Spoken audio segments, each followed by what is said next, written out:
France, allies to withdraw from Mali. France and its allies fighting Islamist radicals in the West African nation of Mali have announced that they will begin a coordinated military withdrawal from the country. France's President Emmanuel Macron met in Paris on Wednesday with European and African partners involved in the fight against terrorism in the Sahel region. The partners, including 14 European nations, agreed it was time to end a 9-year counterinsurgency operation amid growing tensions with Mali's military junta, reported the Reuters news agency. A joint statement said France and its partners will continue their joint action against terrorism in the Sahel region, including in Niger and in the Gulf of Guinea, and would set out plans about how to remain in the region by June. Due to multiple obstructions by the Malian transitional authorities, Canada and the European states operating alongside Operation Barkhane and within the task force Takuba deemed that the political, operational and legal conditions are no longer met to effectively continue their current military engagement in the fight against terrorism in Mali, the statement read. Reuters reported that relations between France and Mali have worsened since its military regime reneged on an agreement to hold elections in February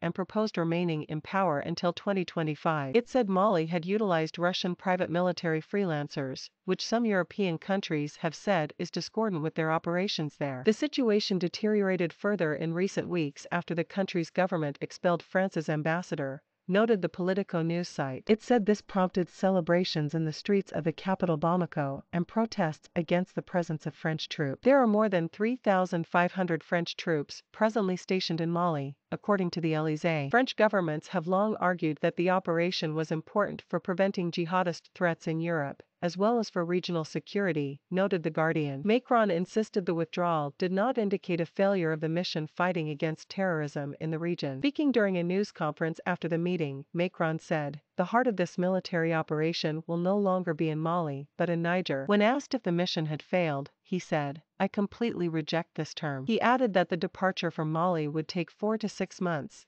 during which time there would be fewer operations against Islamist militants in the Sahel. Reuters noted that questions remain about the future of the separate 14,000-strong United Nations peacekeeping mission in the region, and the European Union's missions, as these depend on French forces for medical and aerial support. The withdrawal of French troops marks a loss of influence for Paris and Europe as a whole in Africa, said the Agence France Presse news service.